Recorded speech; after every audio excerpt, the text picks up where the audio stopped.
if you commit to a long-distance relationship, kailangan mong mag-commit ng oras at panahon para dun. You have to prioritize it. Subukan natin kung kaya. Kung hindi, baka ganun talaga. But kung ganun kasi yung thinking mo, you're already setting yourself up for failure.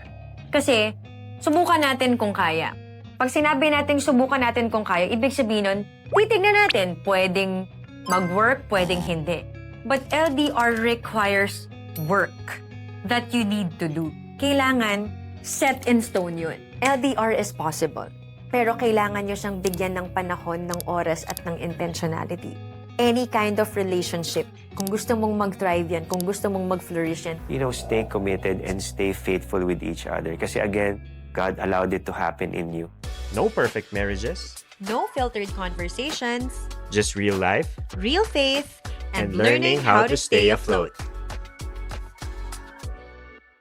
Hi guys! Welcome back to Staying Afloat with VJ and Camille. Hello, Lavi. How are you? I am good. And I'm happy to be here and doing Same. another episode. And, love, alam mo yung topic natin this time is actually a request from one of our viewers. Oh, wow. And this is also very close to our hearts kasi pinagdaanan din talaga natin to. Nice. So kayo, if you have any suggestions kung anong topic yung gusto nyong we can talk about, feel free na i-share doon. So, Lavi, what's gonna be our topic for this day? We're gonna be talking about LDR. Long-distance relationship. Ayan. And sabi nga nila, yung LDR, hindi daw yan para sa lahat. Naniniwala ka ba doon? Ako, I would agree. Oo. Naniniwala ako na hindi para sa lahat. Pero kung nandun ka sa situation na yon at feeling mo hindi mo kakayanin, maybe this can help you mag-guide and para at least yung journey nyo into LDR hope somehow maging maayos. Meron kasing mga tao na from the get-go, they will really say, I can't do LDR. Hindi ko siya kaya, regardless of the person. Kahit gaano ko kagusto yung taong yan, hindi ako willing to go through LDR kasi I'm just not one for it. But then, for us, it is really a choice. It's a hard choice to make kasi iba yung commitment sa LDR. Like, it's already hard to make things work nang magkasama kayo.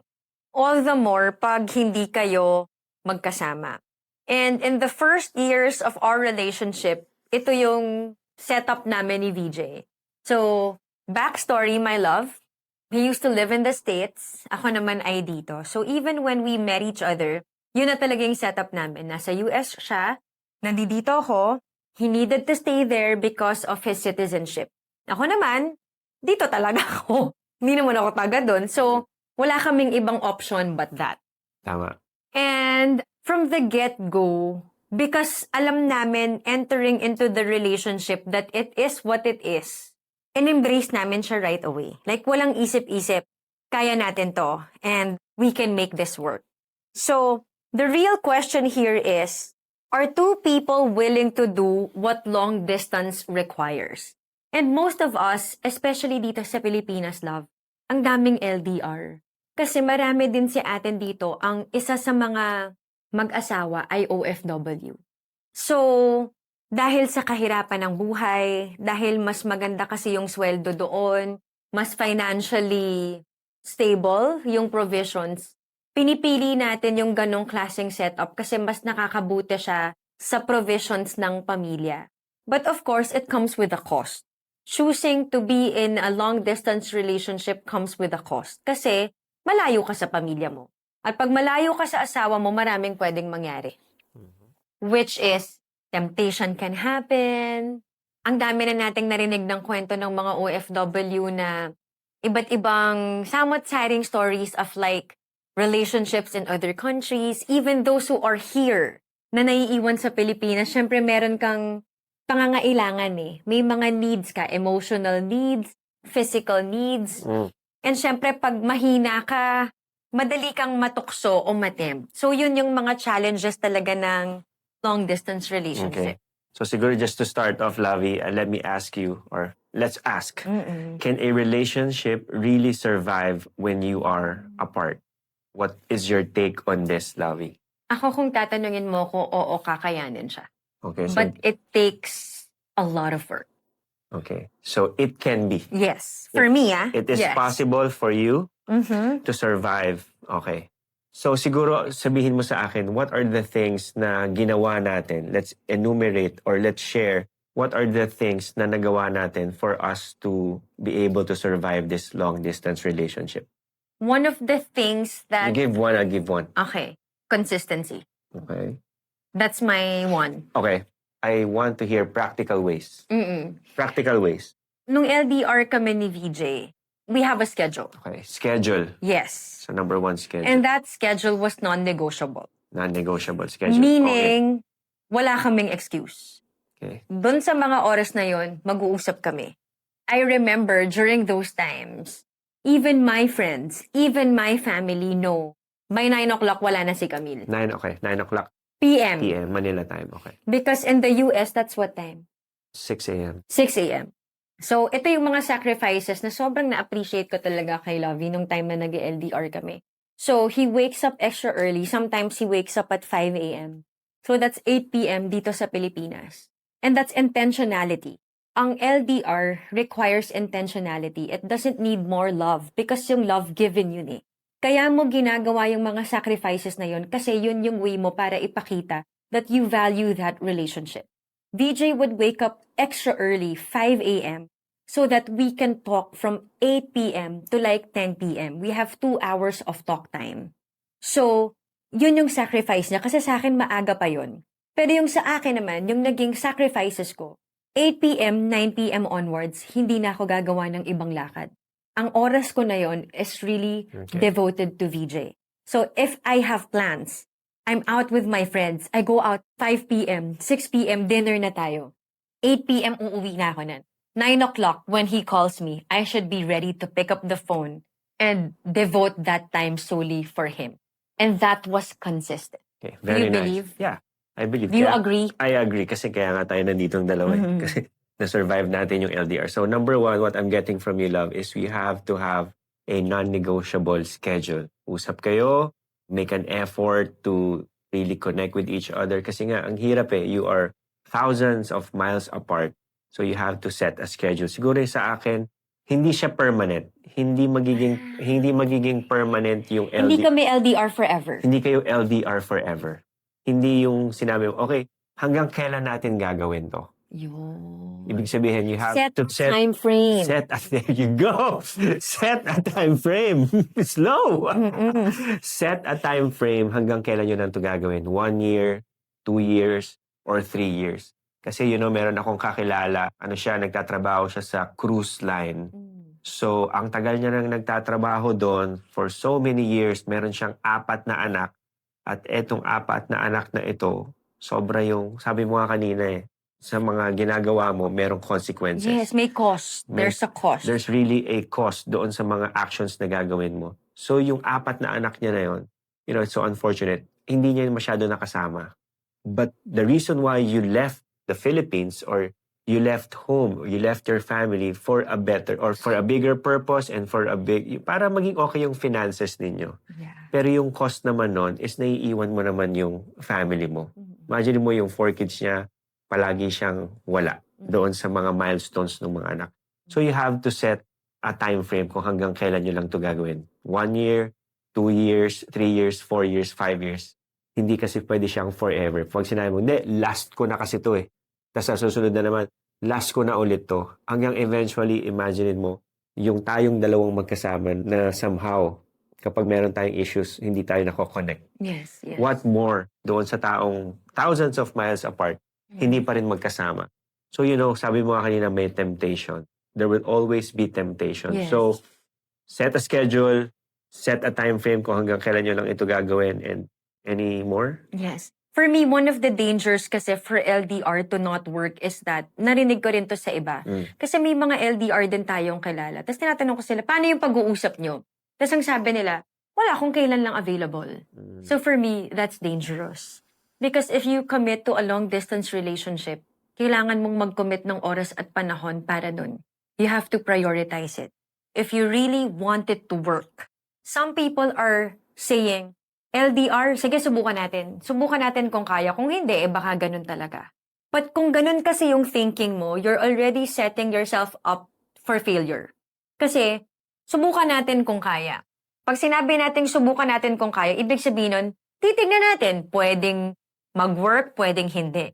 But LDR requires work that you need to do. Kailangan set in stone yun. Hindi siya yung parang, tignan natin kung may oras tignan natin kung kaya ng schedule kasi busy din ako sa work. So if this is something you really want to commit yourselves to, kailangan mo siyang bigyan ng panahon.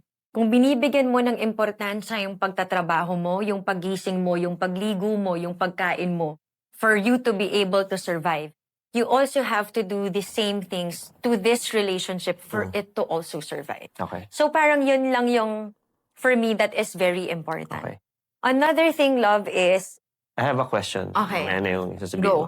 Yung mga naririnig ko or yung mga nababasa ko na questions is, paano yung intimacy namin kapag kami LDR? yan! Ooh! Kasi, syempre, they are physically absent. So, paano yun? Paano ngayon yung intimacy nila? Hindi pwedeng, kasi may need silang dalawa eh. Saan nila makukuha yun? Paano ang gagawin nila? Any tips? Well, I speak for married couples. Okay, for married Kasi syempre, couples. for married couples, it's somehow a need, 'di ba? And sabi nga nila, 'di ba, in the Bible, it also says there that yung katawan mo, ang pagmamay-ari na nito ay yung asawa mo, 'di ba? So parang yung physical needs na yon, yung sexual needs na yon, dapat nabibigay mo. Pero paano kung LDR? Para sa akin, Ang tanong kasi doon na nabasa ko is it okay for us to do a virtual virtual physical intimacy. physical intimacy? What's your take on that? My take on that is yes, You it's can. okay. Provided. In order for you to protect your marriage. Okay. Because mag-asawa kayo eh. Yeah. Wala namang ibang pwedeng pagkunan nung need na yun kung hindi sa isa't isa rin. Unfortunately, yun yung setup. You can't be physically together. Pero sa panahon ngayon, na may mga paraan na to still be able to have that connection by the use of the technology available to us. But, meron akong buts dyan. In the context of understanding the safety of this technology. Ang dami na nating nabalitaan, nag-leak na video, na-send na video, na-send na ganito-ganyan, hindi inaasahang napunta sa cloud or nag-sync sa cloud na access ng mga ganyan. So, before you get into that, aralin yung mabuti yung safety features nung ginagamit nyo to make sure that it remains private. Para ma-check nyo muna lahat ng parang, okay ba to? Maiingatan ba kita? Maiingatan mo ba ako? As we decide to do this. Pero para sa akin, it also serves as a protection, love. Okay. Kasi kanino mo kukunin? Okay. Saan mo kukunin yung need mo na yun kung hindi sa asawa mo rin? Yun nga lang, malayo kayo, but still, it's somehow the same principle. Okay. Ikaw? So, okay. So, ako, of course, pwede. Provided you have to be responsible kung saan mo gagamitin ito. Sino makakakita nito? Siyempre, yung passwords mo, whatsoever. Baka mamaya ma-send mo kung kanino. Mamaya ma-send mo sa kaibigan mo or kanino. Siyempre, kakalat. So, kailangan dito sana maging responsible kayo. But yes, it is actually your protection. Kesa naman kunin sa ibang tao, physically, might as well kay wife na lang or kay husband na lang. Kahit miles or thousands apart silang dalawa. Yes. So, be responsible on that. Yes. No, also be, kumbaga, do research. How are we going to protect ourselves dito sa teknolohiya na to kung ito man yung magiging preference namin to protect our intimacy this way. So, Okay, nice. gawan nyo siya ng, kumbaga, do extra research on that Okay, for nice. added protection. Ito pa yung mga questions na nababasa ko is, paano yung trust? Hindi ko Okay. nakikita yung araw-araw na ginagawa mo, sino nakakausap mo, sino yung mga nakaka-message mo dyan. Yun, kasi wala ako dyan eh. So may trust issues kapag wala kayo physically Mm-mm. together. So ano naman yung advice mo as a wife na lang? As a wife, what is your quick advice doon sa mga, ganun yung mga pinagdadaanan na may trust issues kasi hindi sila physically together? Alam mo, actually, love, kapag LDR kasi talaga, ang daming nakapaikot na problema. Okay. Kumbaga parang, madami kang mga ganitong bagay sa isip mo. For me, it's very important to be transparent. Trust is earned. It's something na kailangan mo ding gawan ng effort para matanggap mo rin yung tiwala na yun. I trust when we were LDR, siguro tayong dalawa na lang, Lovey, no? One of the things that made me feel confident that you are not cheating on me was because of your intentional time na binibigay mo sa akin. At dahil naramdaman ko yung consistency mo dun, yung devotion mo dun sa time na yun, yung sacred time na yun na untouchable to. Yung naramdaman ko dun na priority mo ako. And because you made me feel that, hindi ko ever maisip na may ginagawa kang kalokohan kahit hindi tayo magkasama. Ikaw, what's your take on that? Nung nag-LDR tayo, what made you feel secure that I was not cheating on you during that season? Yeah, I just have to trust you. Hindi ko hawak yung pwede mong gawin. I cannot control the things that you will do. And Yeah. vice versa. Siguro I just have to trust your promises to me. Kung ito yung sinasabi mo sa akin, yun yung pangahawakan ko. Because wala naman ang iba eh. Yung salita lang niya, yung pangahawakan ko. And syempre also I continue to pray na, Lord, protect nyo kaming dalawa. Na sana hindi kami matempt sa ganito, hindi kami matempt na gawin yan. So I just have to trust your promises to me lang. Yun lang yung tanging paraan or yung tanging tangible na pwede kong hawakan is yung pangako mo na sinabi sa akin. Siguro, to add to this, yung trust kasi, yung transparency goes a long way. Yung transparency when it comes to social media use. Parang for me, depende na to sa inyo. Hindi ko sinasabi na kailangan nyo itong gawin, pero it's something that you can also think of. Yung social media nyo ba, okay lang ba sa inyo kung may access dun yung spouse ninyo? Kasi yun yung transparency talaga. Na parang kung ako, alam kong malayo na tayo sa isa't isa. Kung transparent din tayo sa social media natin or sa mga other things, then I know for a fact that you are really not cheating on me. So, it's something that you can talk about kasi minsan yun din yung dangers, no? Diba sabi nga nila, ang cheating ngayon, love, hindi na lang siya physical eh. Virtual na rin siya. So, transparency in all aspects. Talk about it. Kasi ito yung mga foundation na i-build nyo for you to make sure na mag-work yung LDR. Kailangan makover yung mga areas na yon. Another Okay, thing is you nice. keep your promises, di ba? Kung sinabi mo na tatawag ka at this time, sana you make true to that promise. Kapag LDR ka kasi, I would think kasi for OFW, syempre may mga trabaho sila dyan, yung oras nila hindi naman nila talaga hawak, may mga time talaga na hindi nila agad-agad ma-access yung communication nila sa spouses nila. Pero dun sa mga panahon na nakakapagpahinga kayo, or wala kayo sa trabaho, sana nabibigyan nyo talaga ng undivided attention yung partner ninyo. Kasi doon din nila makukuha yung security from you na Nice. priority ako ng asawa ko. Nice. Ako siguro isa pang practical ways na pwede kong ma-share sa inyo is instead of texting, use videos, use voice notes para at least dito nakikita mo pa rin yung asawa mo na videos. Especially the technology that we have right now, let's maximize that. Gawa tayo ng videos na good morning ka, bumangon ka, ganun ka mag-update sa kanya. Kapag hindi naman kaya, pwede naman mag-voice note. Iba rin kasi yung feeling na naririnig mo yung boses versus just texting. So siguro isa yun sa mga practical tips na pwede kong ma-share sa inyo. Is there anything else, love? Because I want to talk about the red flags naman. Yes, yes. Anything else? Ako for me lang siguro pag nag-uusap kayo, wag lang sana yung mababaw. Anong kinain mo? Kumusta ka na? Anong ginawa mo today?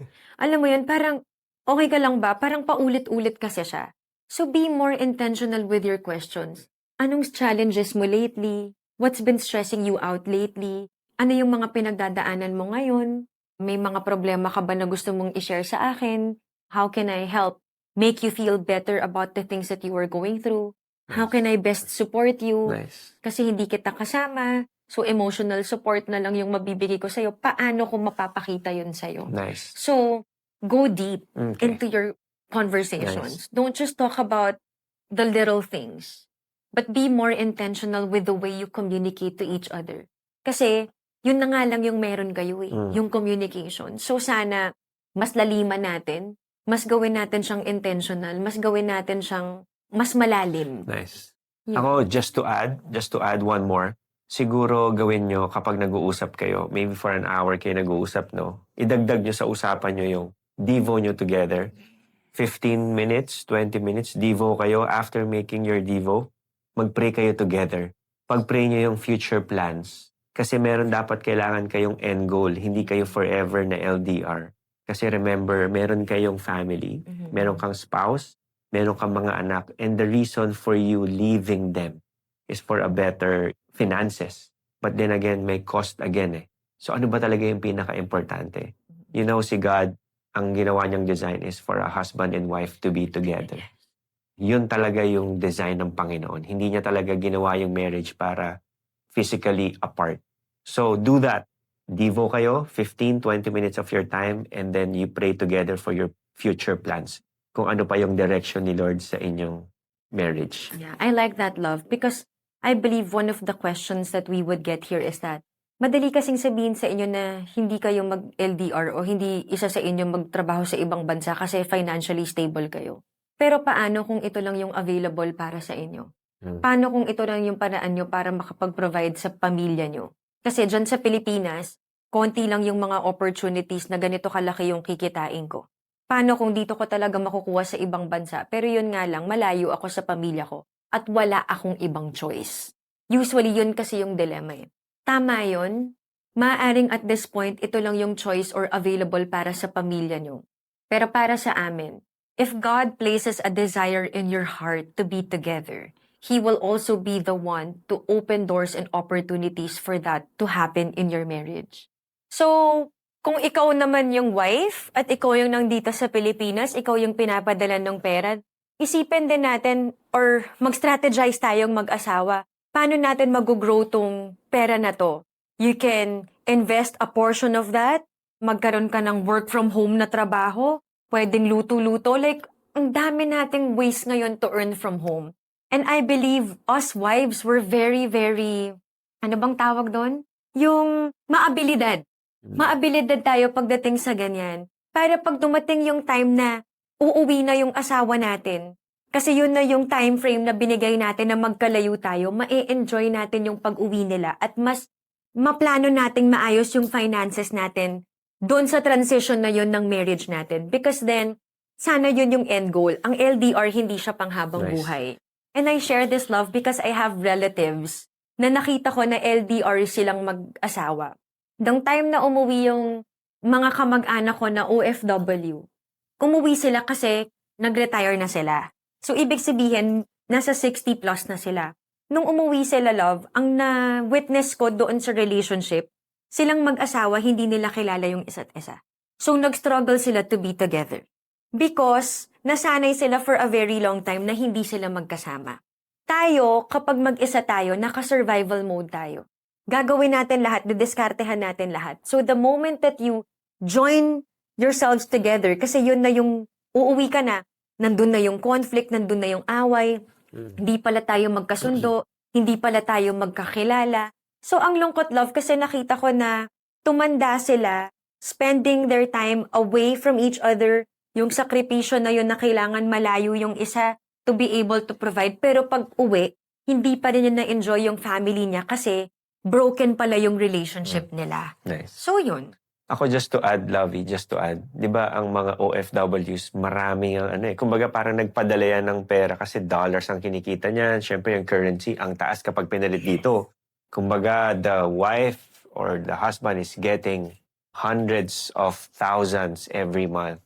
So halimbawa, let's say nakakakuha tayo ng 300 to 400,000 pesos per month. Huwag nating i-upgrade ng masyado yung lifestyle natin. Kumbaga, let's be wise on handling our money. Because again, this is not forever. Kailangan kasi maging wise ka dun sa pagsispend mo ng pera. Kasi pag the time na dumating na yung husband mo na nagtatrabaho sa ibang bansa, makakapag-start kayo ng inyong sariling negosyo or sariling whatever kung ano man yung papasukin nyo. Kasi those money, hindi yan forever. Na ganun palagi. So be wise. Hindi kailangan kumuha ka ng 2 yaya, hindi kailangan bumili ka ng kotse, hindi kailangan mag-upgrade ka ng bahay mo, Lifestyle. bumili ka ng mga bagay na mga mamahalin.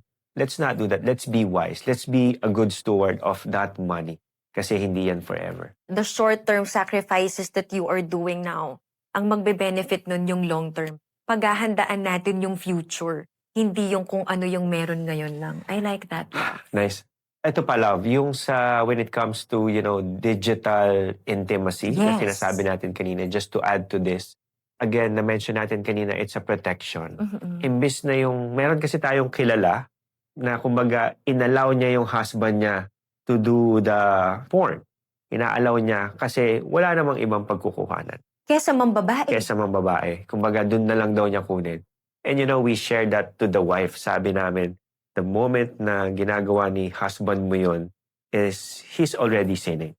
Yes. Pangalawa, would you rather him, kumbaga magiging addicted na siya doon sa porn. Mm-mm. So sabi namin, would you rather mag-ano na lang kayo, tawag dito, yung Use the technology for that. kumbaga mag-ano na lang kayo, use the technology for that intimacy rather than yung husband mo nagre-result into porn. Mhm. Kasi eventually magiging addicted talaga siya doon. And also, love, when you go to that part, like when you allow porn into the marriage, it's like inviting other people also into the marriage.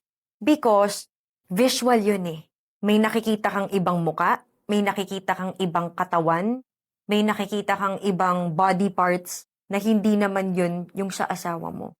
So it's like, for me, it's like cheating. It's like having other people be a part of this marriage apart from just the two of us. Na dapat sacred to it. Exclusive. Dapat tayong dalawa lang Exclusive. ito. So, yun. Parang for us, that's our take on that. Again, iba-iba tayo, pero para sa amin, that's how we would probably protect our marriage given na ito yung situation na meron tayo. Nice. So now, let's talk about ano naman yung mga red flags when it comes to, long distance. Siguro number one na pwede nating i-share doon is yung isang tao lang yung nag-e-effort. Isang tao lang yung nag-e-effort for that time. Isang tao lang yung nag-e-effort na magtipid doon sa finances na pinapadala. Isang tao lang yung nag-e-effort na magplano ng future. What else? To really have quality time pag nag-uusap, unhurried communication. Yan. Siguro yun, kailangan makita mo yun na, bakit ikaw lang yung nag-e-effort? Kailangan to, dalawa kayo. Dalawa kayo nag-e-effort kahit malayo man kayo apart. Number two, ano pa, love? When communication becomes inconsistent, tapos walang explanation. Yung, dapat mag-uusap tayo ng ganitong oras ba't di ka nakatawag, naghintay ako? Hindi kasi biglang may pumasok na ganito eh. Tapos, anyway, tapos naman na yun, ganon. Parang, accountability is important. Pag sinabi natin yung salita na parang mag-uusap tayo, let's be true to that. Regardless of whatever happens Nice. in our scenario. Siguro yung susunod, love, ito pa, keeping secrets. Kailangan, dito na nga lang sa magkasama tayo, mahirap na, what more dun sa malayo pa. Hindi mo agad pwedeng mahawakan, makausap, di ba? Hindi, kasi magkaiba yung oras yung time difference. Yes. Siyempre, yung internet din, baka mamaya challenging. So, the moment na nag-keep yan ng secrets, those are the red flags na kailangan nating bantayan. Yes. What else? At ayusin. Well, there's no future plans. Kagaya ng sinabi namin ni VJ kanina, may end goal dapat. Anong plano natin? Okay, given ito yung sitwasyon natin ngayon, 5 years from now, ganito pa rin ba? Saan ba to papunta? Dapat na pag-uusapan siya.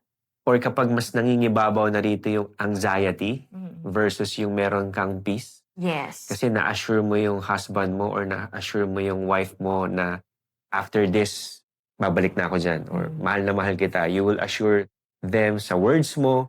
Pero kapag na-feel mo mas nangingibabaw na rito yung pagiging anxious mo, rather having peace, watch out. The goal of long-distance relationship, dapat natutulungan niyo yung isa't isa dito. It's not supposed to be adding stress into the relationship. And you will only feel that it's lighter and it's manageable if both of you are intentional in working on it. So, gusto ko kasi itong i-share, love eh. Usually, ang tinatanong kasi natin, di ba, how do we survive the distance? Paano ba natin tumalalagpasan yung magkalayo tayo? Instead of asking that, you ask, how do we become the kind of people who are worth waiting for? Why is it worth it na hintayin kita, na maging devoted ako sa'yo, na maging loyal ako sa'yo kahit malayo ka?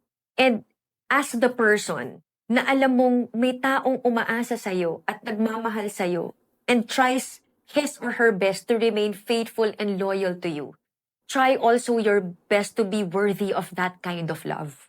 Kasi napakalaking sakripisyo nun. Again, sinabi natin kanina, LDR is not for everyone. Kasi for some, kailangan ko talaga ng physical person. Hindi ko talaga kaya. But if a person chooses to go through this season with you, ibig sabihin ganun kanya kamahal. That person is willing to sacrifice not being with you and still choose to remain loyal to you. Ibang klaseng pagmamahal yun. So sana ingatan mo rin yun. Nice. So that's, I think, for us. Any last words, my love? LDR is possible. Pero kailangan nyo siyang bigyan ng panahon, ng oras at ng intentionality. Any kind of relationship, kung gusto mong mag-thrive yan, kung gusto mong mag-flourish yan, kailangan may panahon kang binibigay nun. Nice. Ako siguro, stay committed. Kung ano man yung nasimulan ninyo, maybe you are about to go for an LDR relationship or You are in it. or minsan, or you are in it, or minsan, together kayo, pero, nagpalit ng journey, biglang nag-LDR kayo. Stay committed and stay faithful with each other. Kasi again, God allowed it to happen in you. May tinuturo si Lord. Maybe ito yung direction na tinitake ninyo. Maybe you are going to a different country na eventually, I don't know. But at the end of the day, may plano si Lord kung ano man yung pinagdadaanan nyo. And never ever forget that include God in the center. Yes. Palaging si God. Kasi again, we can make our plans, but the Lord God will determine our steps. Yes.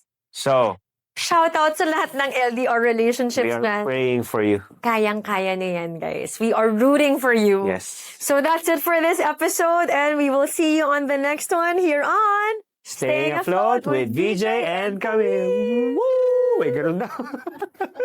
Marriage, parenting, and life don't come with a manual. But conversations like these make the journey a little lighter. Thanks for joining us. Until next time, Keep staying afloat.